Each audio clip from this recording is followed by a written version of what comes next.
अच्छा खैर, मैं ज़रा 2 चीज़ें 2-3 बातें थोड़ी थिंकिंग क्लैरिटी होनी चाहिए इंसान को जो इन मौज़ूआत पर सोच विचार कर रहा है और सोचना चाहता है। एक तो ये कि ये जो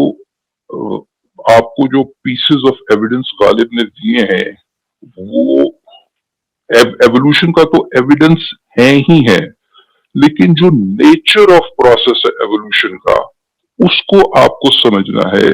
जो कि हार्ड कोर नेचर है इसके अंदर ट्रायल एंड एरर की। It is based on every step in evolution is based on trial and error. और ये ट्रायल एंड एरर आपको आज की तारीख में भी नजर आता है। मैं कई दफा पहले एक्सप्लेन कर चुका हूं कि इसके लिए आपको बहुत ज्यादा पीछे जाने की जरूरत भी नहीं है इस ट्रायल एंड एरर को ऑब्जर्व करने के लिए। ट्रायल एंड एरर आपको हर सेल डिवीजन में नजर आता है। आपकी डीएनए रेप्लिकेशन जो है, आपको लगता है कि वो बहुत हाईली एक्यूरेट तरीके से रेप्लिकेट हो रहे हैं डीएनए के कैरेक्टर्स, और आपके पास नंबर आता है कि जैसे 1 in 10 to the power 8 के अंदर एरर रेट है, मगर ये एक्चुअल जो एरर रेट है इसका ये तकरीबन 1 in 10,000 है, जो कि सिग्निफिकेंट एरर रेट है। ये एरर करेक्टिंग एंजाइम्स के थ्रू, जो कि खुद एवोल्यूशनरी प्रोसेस से इवॉल्व किए हैं, उनसे ट्रायल एंड एरर से ये हाईली एक्यूरेट रेप्लिकेशन रेट आपको अचीव होता है। आपको ये ट्रायल एंड एरर आज की तारीख में you can observe in the lab. DNA polymerase है, मटवाई है, अगर आप जाकर देखें ये एरर करेक्टिंग एंजाइम्स हैं। अब आपके जहन में ये सवाल उठना चाहिए कि trial and error in principle किसी ऐसी सोर्स या एंटिटी के साथ फंडामेंटल लेवल पर इनकॉन्ग्रुएंट है जिसके अंदर मुकम्मल इल्म और फोरसाइट है। आपके पास ये तमाम ट्रायल एंड एरर की जो एग्जाम्पल्स हैं, ये ऐसी किसी सोर्स को यूनिवर्स के पीछे कार फरमा होने के पॉसिबिलिटी को एलिमिनेट कर देती है कि जिसके पास कोई इंटेलिजेंट आने वाले वक्त के इल्म का और इंटेलिजेंट सोर्स मौजूद है। क्योंकि ये तमाम तर जो फुटप्रिंट्स हैं आपके इस एवोल्यूशनरी प्रोसेस के अंदर, ये किसी इल्म रखने वाली चीज के साथ और किसी फंडामेंटल लेवल पर आने वाले वक्त की फोरसाइट रखने वाली चीज के साथ फंडामेंटल लेवल पर क्लैश करते हैं। लिहाजा ये सवाल करना कि इसके पीछे कौन है, ये सारा कुछ सुनने के बाद, रादर देन एवोल्यूशनरी प्रोसेस की नेचर पे गौर फिक्र करना, आप डीएनए की कोड की बात करते हैं कि डीएनए का कोड जो है वो एक लैंग्वेज का कोड है। उस कोड की प्रॉपर्टीज ऐसी हैं जो गॉड जैसी हस्ती के साथ क्लैश करती हैं। अगर आप उस पर सीखना चाहें, पढ़ना चाहें उसको, तो उस कोड की प्रॉपर्टीज को स्टडी करें। बहरहाल ये कोड का लफ्ज हम अपनी कन्वीनियंस के पर्सपेक्टिव से, वेंटेज पॉइंट से इस्तेमाल करते हैं। अल्टीमेटली ये सर्टेन चीजों की सर्टेन मोलेक्युलर लेवल पर जो एफिनिटीज हैं कंबाइन करने की, एक दूसरे के साथ मोलेक्युलर लेवल पर कॉन्फॉर्मेशन बनाने की, वो प्रॉपर्टीज हैं जिनको हम कोड का नाम दे देते हैं। लेकिन मैं अक्सर एग्जांपल देता हूं कि आपके पास ये जो न्यूक्लियोटाइड सीक्वेंस है, उसकी जो अमीनो एसिड के साथ जो मैपिंग है वो एक रिडंडेंट मैपिंग है। many different sequences, many different codons, they correspond to the same amino acid, जिसकी वजह से ये रिडंडेंसी ऑफ कोड की वजह से बाज दफा कुछ तब्दीलियां जो छोटी मोटी तब्दीलियां होती हैं उनसे फर्क भी कोई नहीं पड़ता, क्योंकि वही अमीनो एसिड आगे कोड हो रहा होता है। उसकी वजह से म्यूटेशंस की एक्यूमुलेट होने की भी प्रोबेबिलिटी बढ़ जाती है। लेकिन इस बात को याद रखें कि रिडंडेंसी का जो कॉन्सेप्ट है वो इन प्रिंसिपल फाइनाइट इंडिविजुअल्स की बनाई हुई चीजों के साथ तो कॉन्ग्रुएंट हो सकता है कि इंसान कहता है कि मैं जहाज बनाऊंगा तो उसमें रिडंडेंसी रखूंगा, एक इंजन नहीं 2 इंजन रखूंगा, हर इंजन का बैकअप रखूंगा, बैकअप ऑफ बैकअप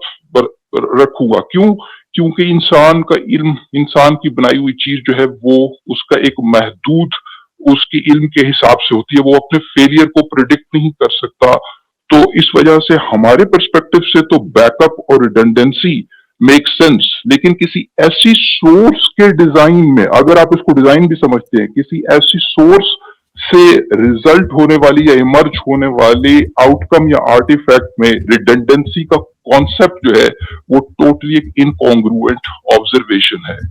पॉइंट ये है कि ये जो आपको फुटप्रिंट्स मिल रही हैं एवोल्यूशनरी प्रोसेस में और यूनिवर्स की ऑब्जर्वेशन में,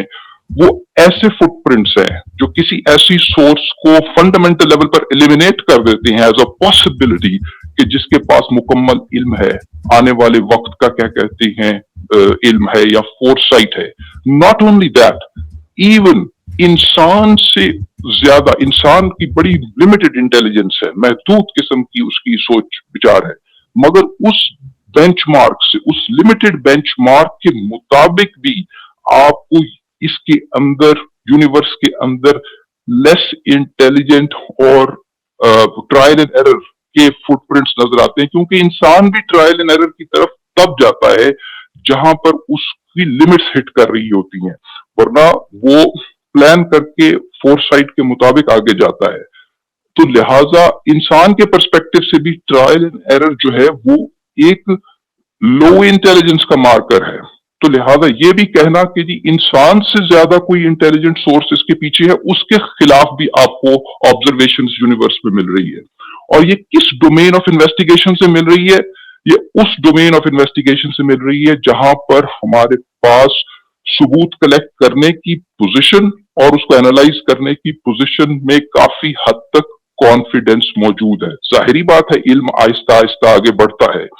लेकिन ये जो हम आपको तमाम पीसेस ऑफ एविडेंस जो कि गॉड के साथ, गॉड के आइडिया के साथ फंडामेंटल लेवल पर कॉन्फ्लिक्ट कर रहे हैं, जिसकी बेसिस पर आप गॉड एज एन आइडिया को और पॉसिबिलिटी को एलिमिनेट कर सकते हैं from the realm of possibilities, वो उस डोमेन में है जिसके में आपके पास एविडेंस मौजूद है, कंसिडरेबल इन्वेस्टिगेशन हो चुकी है।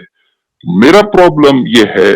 कि बहुत सारे जो क्रिएशनिस्ट है, जब उनके सामने ये लाइंस ऑफ एविडेंस पेश की जाती है, तो रादर देन वो गौर और फिक्र करें, तदब्बर करें इसके ऊपर, जैसा कि कुरान में लिखा हुआ है, जैसे तदब्बर करें कि इसके इम्प्लीकेशंस क्या हैं, कि दे फंडामेंटल लेवल पर इनकॉन्ग्रुएंसी है गॉड के कॉन्सेप्ट के साथ। अगला सवाल वो ये करते हैं कि ये आई कहां से, ये एटम्स कहां से आए, ये फंडामेंटल फोर्सेस कहां से आए, यूनिवर्स का ओरिजिन क्या है। ये वो सवालात हैं जहां पर इन्वेस्टिगेशन और डोमेन ऑफ इन्वेस्टिगेशन का वो कॉन्फिडेंस लेवल और वो मेजरमेंट और वो ऑब्जर्वेशन इकट्ठा करने की कैपेसिटी कम है, या अभी बहुत सारे सवालों के जवाबात नहीं मिले। यानी जिन एरियाज में आपके पास अभी इग्नोरेंस है, उनकी बेसिस पर आप गॉड को सेव करने की कोशिश करते हैं, जबकि एथियस्टिक पोजीशन में गॉड की पॉसिबिलिटी की एलिमिनेशन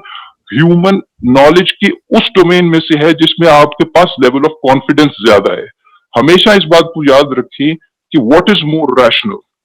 वो चीज, वो आर्ग्यूमेंट जिसकी बेसिस जो है वो rooted and grounded in knowledge है,